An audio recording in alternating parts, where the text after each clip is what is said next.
Eu sabia que tinha alguma coisa errada, mas eu nunca imaginei que eu seria presa dentro daquela casa com a minha melhor amiga. Ninguém acorda achando que vai viver isso. E eu, naquele dia, só queria conversar, rir um pouco, falar da escola, nada demais. Mas a Eloá estava diferente. Ela andava pela casa como se estivesse esperando que algo acontecesse a qualquer momento. E eu sentia isso nela, aquele olhar de quem está tentando esconder o medo. A gente sentou na sala por alguns minutos. Ela mexia no celular com movimentos rápidos, impacientes. Eu perguntei o que tinha acontecido. Ela desviou o olhar. Depois eu te conto. Essa frase ficou ecoando na minha cabeça. Foi quando ouvimos o portão bater. Não foi um barulho comum. Foi seco, firme, como se a pessoa que entrou não estivesse ali para visitar, mas para decidir algo. Eu olhei para Eloá e ela ficou completamente pálida. Ela levantou rápido e me puxou pelo braço. "Fica aqui", ela disse baixinho, quase sem voz. A mão dela tremia, e a minha também. Os passos vinham pelo corredor, passos pesados, constantes, que pareciam arrastar o ar junto com eles. Eu senti um arrepio subir pela minha nuca. A casa ficou tão silenciosa que dava para ouvir minha própria respiração, curta, rápida, desorganizada. Eu já conto o que aconteceu na porta, mas antes, preciso te pedir uma coisa. Segue o Bizarricast agora, porque eu estou trazendo histórias reais contadas por quem viveu. E se você não seguir, o aplicativo simplesmente não te entrega os outros relatos. Aproveita e clica em seguir. Voltando... A porta da sala abriu devagar, como se alguém estivesse controlando cada centímetro daquele movimento. Quando eu vi o rosto dele, meu corpo travou. O olhar não tinha dúvida, não tinha hesitação. Era um olhar decidido. Ele não estava ali para conversar. Ele não estava ali para resolver um problema simples. Ele estava ali para mandar. A Eloá tentou dizer alguma coisa, eu também. Mas ele nos interrompeu com uma frase que até hoje arrepia minha pele. "Ninguém sai." O tom foi baixo, mas firme o suficiente para deixar claro que não era um pedido. Era uma ordem. Eu senti minhas pernas ficarem fracas. A Eloá olhou para mim com um medo que eu nunca tinha visto nela. Eu sabia que, a partir dali, nada mais seria normal. Ele entrou, fechou a porta atrás de si, e a sala inteira pareceu encolher. O ar ficou pesado, as janelas pareciam menores, e tudo o que existia naquele momento era a certeza de que nós duas estávamos presas dentro de algo que não fazia sentido, mas que era real demais para ignorar. E naquela primeira hora, ali dentro, eu entendi que eu não estava apenas visitando a Eloá. Eu estava vivendo o mesmo destino que ela. O momento em que ele trancou a porta foi quando eu entendi que aquilo não era um susto, era um cativeiro improvisado. Quando a porta fechou atrás dele, o som ecoou dentro da casa inteira. Eu nunca vou esquecer aquele clique pesado da fechadura. Parecia pequeno, mas naquele instante eu senti meu corpo reagir de um jeito que eu não consigo descrever. Minhas mãos suaram, meu coração acelerou e meus pés ficaram gelados.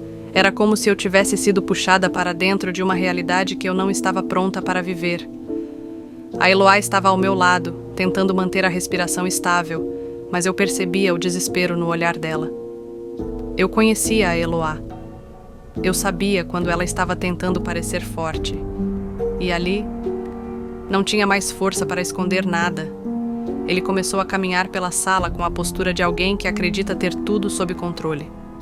Passos lentos, calculados, como se a casa fosse dele. Como se nós fôssemos apenas parte de um plano que estava sendo seguido à risca. Eu me encolhi um pouco, instintivamente. Não sabia o que podia ou não podia fazer. A Eloá tentou falar com ele. Tentou usar um tom calmo. Tentou criar algum diálogo. Mas ele não queria conversar. Ele apenas mandava, com frases curtas, frias, que deixavam claro que nós não tínhamos escolha. Eu comecei a olhar em volta procurando alguma saída. Uma porta aberta, uma janela destrancada, qualquer coisa. Mas cada canto daquela sala parecia menor do que antes. A casa que eu conhecia virou o cenário de algo que eu nunca tinha vivido. E o pior é que eu sabia que se eu tomasse qualquer atitude errada, eu colocaria a Eloá em risco. E isso me deixava ainda mais presa. Eu ainda lembro da maneira como ele segurava o celular, como se estivesse esperando alguma instrução, alguma mensagem, alguma confirmação. Isso me deixava mais nervosa, a sensação de que aquilo tudo estava sincronizado, de que nada ali era improviso. Antes de continuar, deixa eu pedir uma coisa importante. Segue o Bizarricast agora, porque eu estou trazendo relatos reais narrados por quem viveu, e se você não seguir, o aplicativo simplesmente não entrega os próximos conteúdos para você. Já aproveita e clica em seguir. Ele mandou que a gente ficasse na sala, sem levantar, sem tentar nada. A Eloá me puxou pela mão e nós sentamos juntas no sofá. Eu conseguia sentir a mão dela tremer. Ela conseguia sentir a minha. E mesmo sem falar nada uma para a outra, nós duas sabíamos exatamente o que estávamos pensando. Como isso aconteceu tão rápido? Os minutos começaram a passar mais devagar. Ele circulava a sala, ia até o corredor, voltava. Às vezes olhava para a gente, às vezes desviava. Mas cada movimento dele parecia ter um peso. Em um desses momentos, a Eloá apertou minha mão. Foi rápido, discreto, mas o suficiente para me dar um pouco de força. Talvez ela estivesse tentando me proteger. Talvez estivesse tentando se proteger também. E foi exatamente nesse instante que algo aconteceu na casa que fez tudo mudar de novo. Um barulho no fundo do corredor, algo deslocado, algo que não estava nos planos dele e que fez a tensão dentro da sala aumentar ainda mais. Eu não sabia o que era, mas a reação dele foi o tipo de reação que muda o ar do ambiente. O barulho no corredor mudou tudo, porque foi nesse instante que eu entendi que eu poderia não sair daquela casa. Quando aquele som veio do corredor, foi como se alguém tivesse desligado o ar da sala. Era um ruído rápido, algo batendo contra a parede. Mas ali dentro, qualquer barulho parecia muito maior do que realmente era. Ele virou na hora, com uma tensão que até então eu não tinha visto. E pela primeira vez, eu percebi que nem ele tinha controle total da situação. A Eloá apertou minha mão com força. Eu sentia a respiração dela ficar curta, como se o corpo estivesse entrando em alerta. E o meu estava igual. Eu tentava manter a calma, mas cada segundo parecia um peso novo em cima da gente. Ele caminhou até o corredor, olhando de um lado para o outro, como se esperasse que alguém tivesse entrado. Mas não tinha ninguém. Era só o espaço da casa, grande, silencioso, assustador do jeito errado. Mesmo assim, ele trancou a porta que dava para o outro cômodo, e o som da chave girando me deu uma sensação que eu nunca vou esquecer. A sensação de que a casa estava ficando cada vez menor. Voltando para a sala, ele ficou agitado. Começou a mandar mensagens no celular, a andar de um lado para o outro, a falar coisas baixas demais para a gente entender. A Eloá e eu trocamos um olhar. Não era um olhar de esperança, era um olhar de realidade. As duas sabíamos que estávamos no mesmo destino. Eu tentei falar com ele. Não para enfrentá-lo, eu não teria coragem, mas para tentar entender o que ele queria. Ele não respondeu, só disse com uma voz fria: "Ninguém vai sair até eu resolver." Foi aí que eu senti minha garganta fechar. Até aquele momento, eu ainda tinha a esperança de que talvez aquilo durasse pouco. Mas ouvir aquelas palavras tirou isso de mim. Antes de continuar, deixa eu te lembrar. Segue o Bizarricast agora, porque eu estou trazendo relatos reais narrados pela visão de quem viveu, e se você não seguir, o aplicativo não entrega os próximos conteúdos para você. Aproveita e clica em seguir aí. Os minutos passaram como horas. Eu e a Eloá estávamos sentadas no chão da sala, encostadas uma na outra.